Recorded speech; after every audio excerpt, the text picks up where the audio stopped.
Big night of college basketball last night. I suppose that's where we'll start. Good morning. Welcome in. Thanks for hanging. Lucas Jackson and me until 1 o'clock. Vols get it done. Number 6, Tennessee, hosting the number 23 Georgia Bulldogs. Tennessee obviously getting the dub at home, 74-56. I thought it was an interesting note pointed out by the broadcast last night that it's the first time since these two programs have been playing each other since 1913. It's the first time that the two of them have been ranked in the top 25. Isn't that crazy? That's a wild fact. I guess it's not a stat, but a fact. I mean, it's more a Georgia thing than a Tennessee thing because Georgia has not been good. They don't necessarily live in the top 25. Well, they haven't been ranked, right, in like 15 years, 14 years, something like that? Mike White's done a really nice job with that team.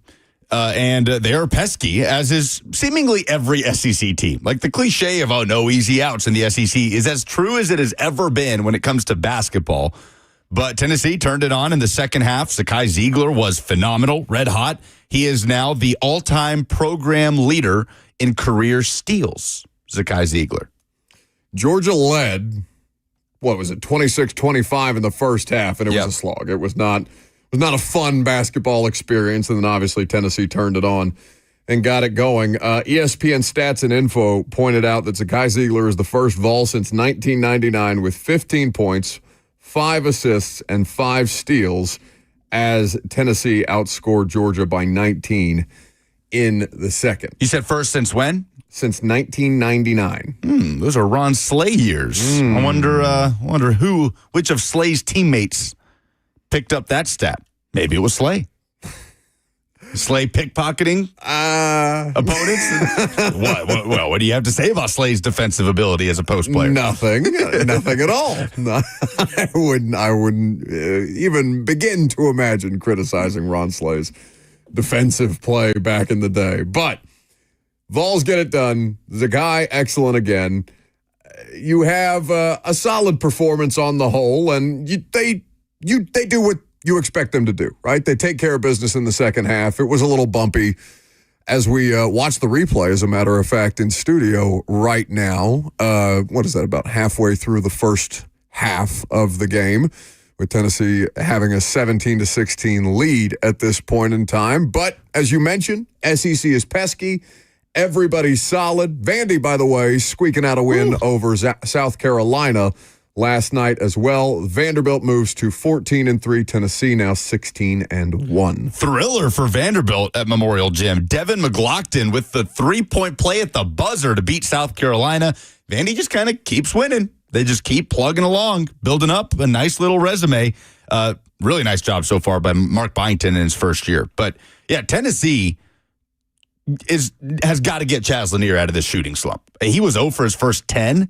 I think. I mean, he hit 1 3-pointer in 9 attempts yesterday, 5 points. So he's had a combined 25 points in his last 3 games. So luckily, Jordan Gainey gives you 19 points off the bench. Cade Phillips is flying in the air with Zakai Ziegler assists and alley-oop dunks, and Ziegler was great, got really hot in the second half. But think about if Chaz Lanier hits even, let's say if he goes 3 of 9.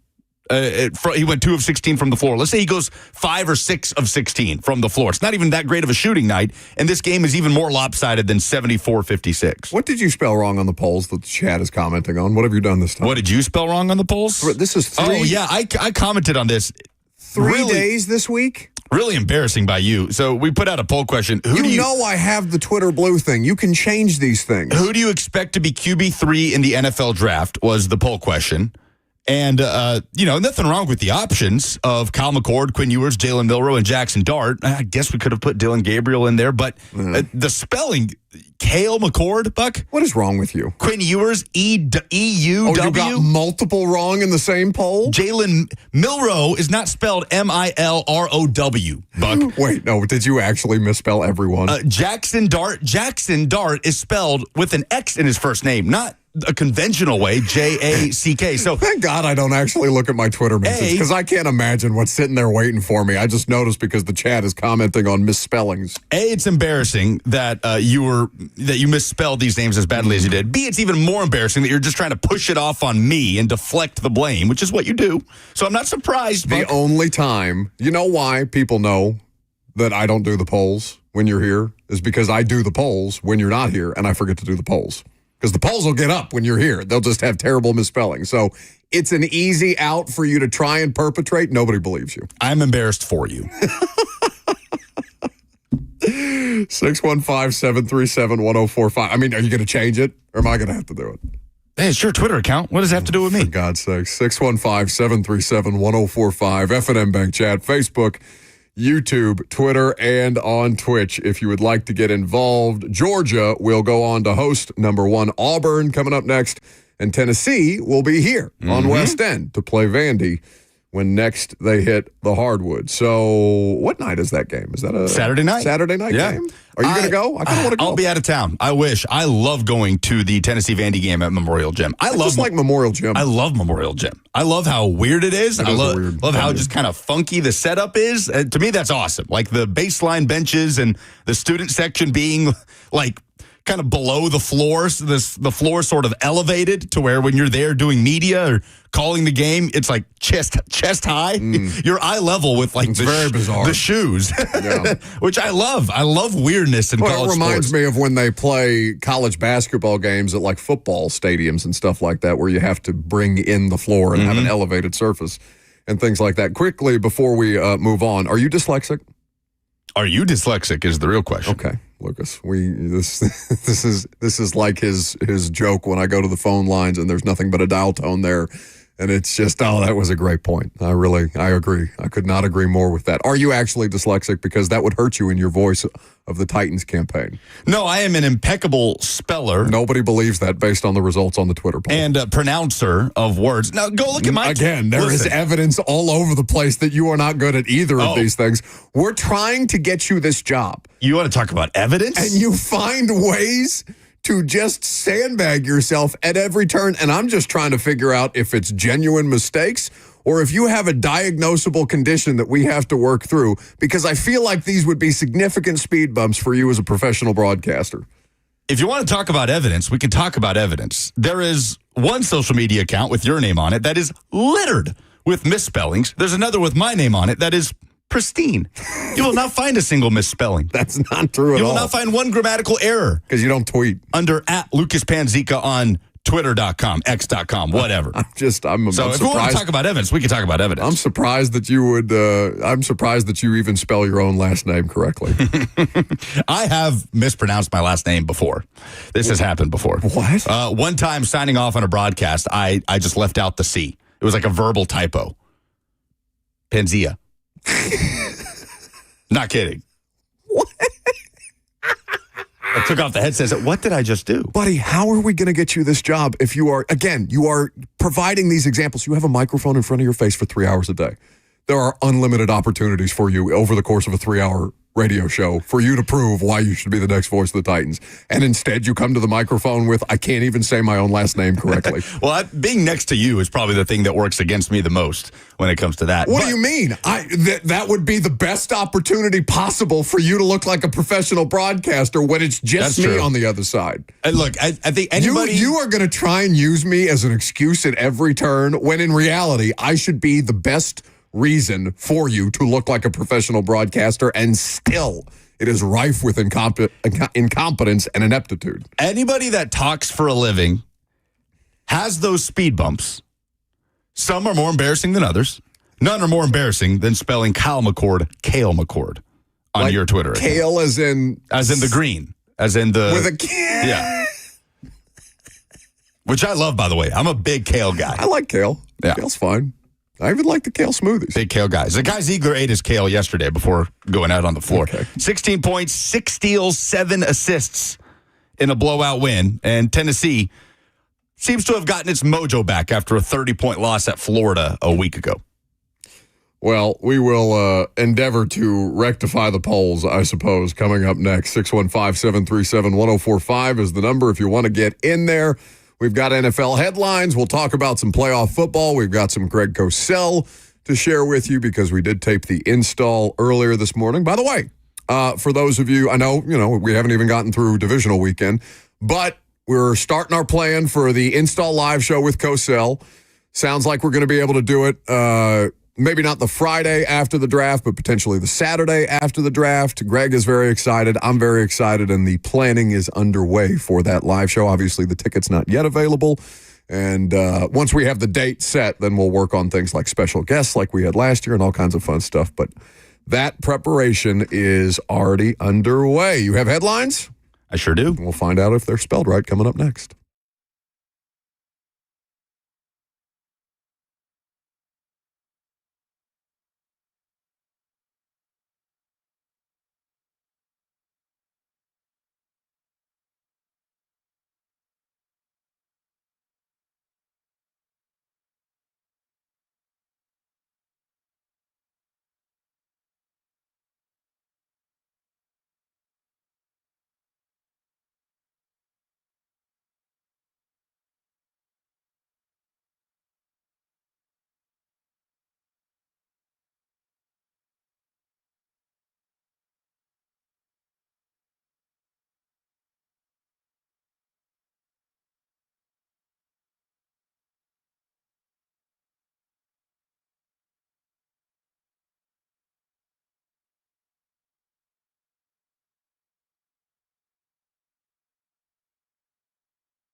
They may be misspelled, but these are NFL headlines with Lucas Panzica.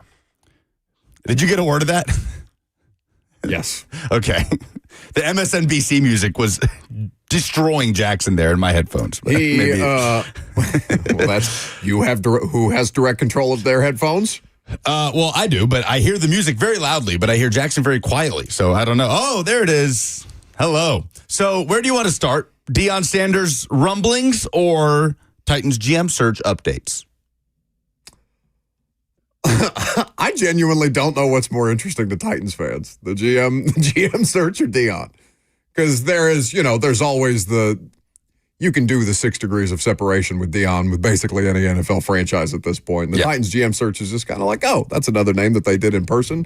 Let's see if they hire this guy this week. Let's start with Dion here. We've talked a lot about the Titans GM search. We will continue to, and we'll update you on where they're at in their process with the second round of interviews. But Ed Werder takes to Twitter. Ed Werder, of course, ESPN reporter. Not anymore. Dallas, no, he is. He was laid off a while back.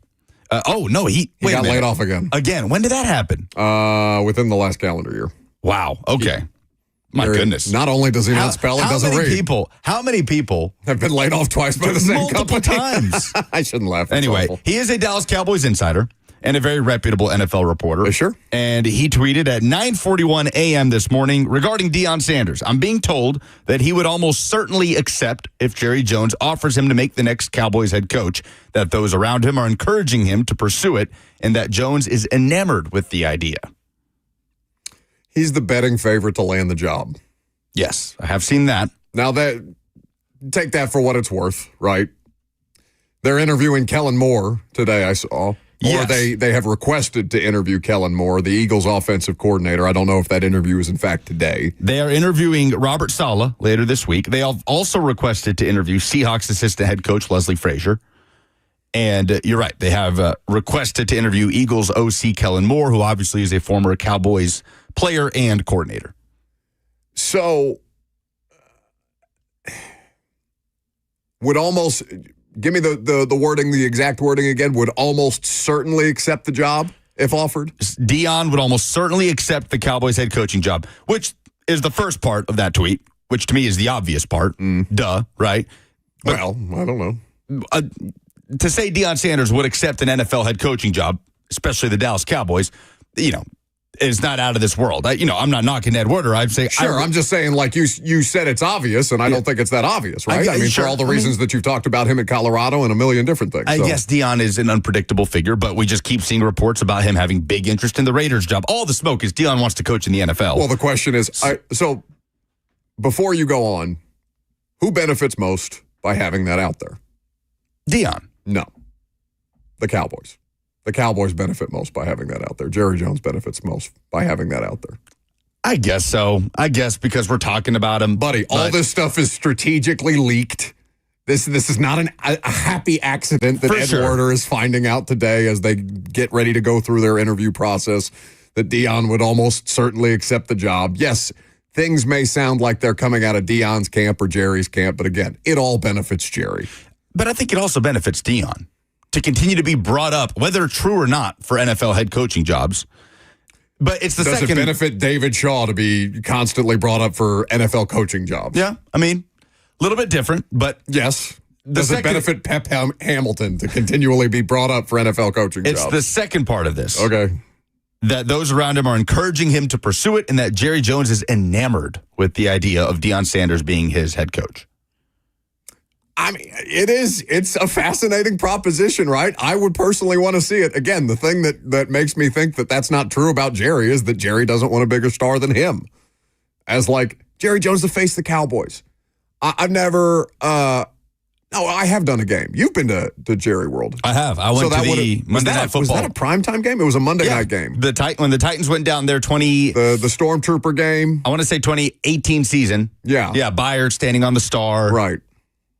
So, when you go, if you haven't been to Jerry World, what are their pictures of all over the place? Jerry.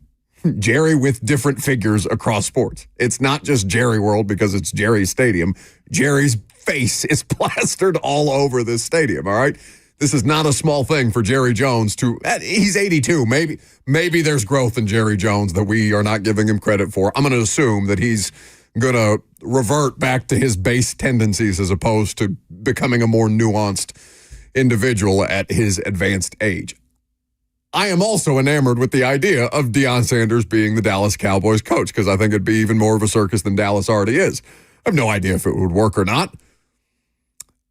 I just think it's until there's an interview. He hasn't been interviewed, right? They've got all these other people requested for interviews right now. And the thing that we know most about Jerry Jones is, one, he likes being the face of the Cowboys. Two, he doesn't buy people out. He would have to buy Dion out.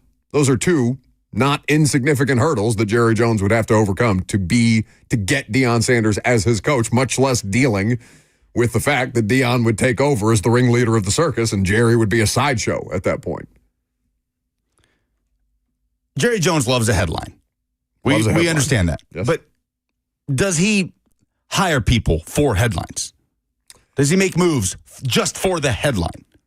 Because I tend to think the answer is no. You know, he's an interesting figure in all this, right? Because it's kind of like, well, you just assume that Jerry Jones would have some level of erraticism to him about his coaches. And he's very much not that person. He's very patient as far as it goes with players and coaches. Jerry is, in fact, one of the more patient owners in the NFL, I would argue, based on how he handles his business. But the persona of Jerry would not lead you to believe that, right? That's, right. He's kind of an oxymoron of a person. I think it's a huge misconception, right? That he just makes every move he makes is for splash, is for buzz, is for headlines. When in reality, everything he leaks is for headlines because the Cowboys have good publicists. Jerry Jones, like in terms of coaching hires and retentions, has been sensible. Right? Well, he probably honestly kept Jason Garrett too long. Promoting Jason Garrett from within. Right. Extensive patience with Jason Garrett. Hiring Mike McCarthy, who has a phenomenal resume. I think most people were surprised that McCarthy did not have his contract extended, especially when the Cowboys blocked the Bears' request to interview him. What would be the most sensible hire that Jerry Jones could make in this cycle, just from the names that are being floated out there? I mean, the most sensible thing he would have done is retain Mike McCarthy, but, right? Yeah, they couldn't come to an agreement. Would it be Kellen Moore, who has familiarity with the Cowboys? He was there last year. Is the offensive coordinator in Philly. How many years was he in Dallas? He was there for a couple of years, right? Well, he was also a player, a backup quarterback, so he was there for many years. Yeah, Kellen Moore would make sense. Makes sense, right? Kellen Moore. The only reason why it wouldn't be sensible is because he's never done the job before. He was a Cowboy, whether as a player or a coach, from 2015 through 2022. I think the more that we go through these things, and maybe it's just because you've seen, the Titans have had two first-time head coaches now. The last two coaches that they've hired, two different people with two different approaches, but they all come with hurdles, right? That you don't necessarily have to go through every time around. Me personally, I'm good with retreads for a variety of different reasons, even if people get tired of the same names in the process. I don't know if Saleh's going to be appreciably better at the job just because it's his second go-around and it's anywhere but the Jets. It's crazy to think. Like, most people would imagine that the Cowboys are as big a circus, if not a bigger circus, than the New York Jets, when nothing could be further from the truth. There are some things that Jerry does, like tours through the facility while practices are ongoing and stuff like that the players don't love. But I don't know. It feels like a publicity stunt until it's not. Right. Until Dion has an actual interview on the books and goes through with it, this thing is it's a nothing to me. No matter how many FanDuel graphics they put out there orchestrating trades between the Titans and the Cowboys for the number one pick. Robert is in the F&M Bank chat, and he just pointed out a perfect example of this. Of Jerry loving the headline, but not making moves for the headline. If it was just for the headlines, he would have drafted Johnny Manziel instead of Zach Martin in 2014, instead of an offensive lineman. And, you've brought it up jokingly multiple times, the idea of Jerry Jones getting draft advice from what wasn't an unhoused person in Dallas telling him he should It was draft reportedly an Johnny unhoused Manziel. person that at least there was a story going around out there that Jerry got advice from an unhoused person about drafting Johnny Manziel. Classic Jerry taking advice from whoever he sees on the street, but he didn't draft Johnny. He likes to tell that story, exactly. too. He likes the story. He loves the headline. Yeah. But did he draft Johnny? No. A dumb organization drafted Johnny. The Cleveland Browns. Yeah. Cowboys drafted an offensive lineman. So I'm still at the point where Who did the Titans take that year? What year was that draft? 2014 NFL draft. That would have been Lewan, yeah? Lewan. It was the year before they drafted Conklin. Yeah. So I will 2 still... years before they drafted Conklin. That's right. The year before Mariota. Right. I will be very surprised if Dion Sanders is the head coach of the Dallas Cowboys. All right. That's enough Dion for the time being. Really quickly, with some general coaching search stuff, Mike McCarthy has completed his Bears interview. That was initially blocked, and then after he became a coaching free agent, became okay to do. Where does he stack up in terms of most attractive head coaching candidates? Does it go Ben Johnson and then Mike McCarthy? Because nobody has even close to the resume that Mike McCarthy has. I think Mike McCarthy's a more attractive candidate than Ben Johnson. Okay. It's the unknown to me. I really, maybe this is just a product of what this last year has been and all the, because it wasn't smooth with Vrabel in 18 necessarily, but it wasn't last year. I mean, last year was a nightmare. And there's just so many examples specifically of this. There's examples to both sides, right? You find a Kevin O'Connell who is a gifted offensive mind, a gifted offensive play caller, and he's orchestrating a 14-win season with a player that's essentially left for dead in Sam Darnold, right? There's McVay, there's McDaniel, there's a couple of these, but is Mike McDaniel still got the same shine on him now than he did 2 years ago, even as this zany whiz kid type of stuff? The whiz kid thing is fine until you realize just how much bigger the scope of the job actually is from what you're getting ready to undertake. Where has Mike McCarthy been in his previous 2 stops as a head coach? The Dallas freaking Cowboys and the Green Bay Packers, 2 of the most scrutinized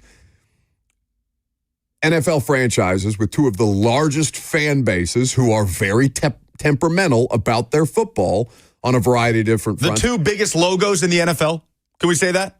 Packers and Cowboys? Packers, Cowboys, the 2 most recognizable logos in the National Football League? Yeah, that's probably fair. But the Bears are not far behind that, and they're miserable, right? That is a pressure cooker of an environment right now. If I was Chicago, I would understand the allure of the Ben Johnson. Well, it makes sense. You got a young quarterback. He's got some promise here. Let's hire the offensive coordinator who reclaimed Jared Goff, essentially, even though Jared Goff had gone to a Super Bowl previously with an aforementioned offensive whiz kid.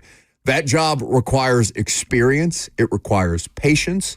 It requires a certain kind of temperament. I don't know Ben Johnson personally or the kind of personality that he brings. I've seen interviews and things like that, but that's in a sanitized press conference setting and not as the head coach when the eyes are specifically on you. I would think Mike McCarthy would be the better option for all the different things that Chicago is going to entail, not just to fix the quarterback, even understanding that the quarterback is the most important thing. Don't put the cart before the horse, right?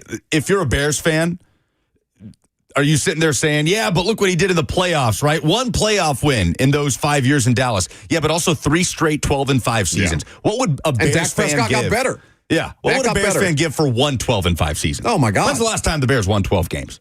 It wasn't with Trubisky. What was that, an 11-win season? Yeah, I mean, I think they won 11 games when Nagy was coach of the year. Either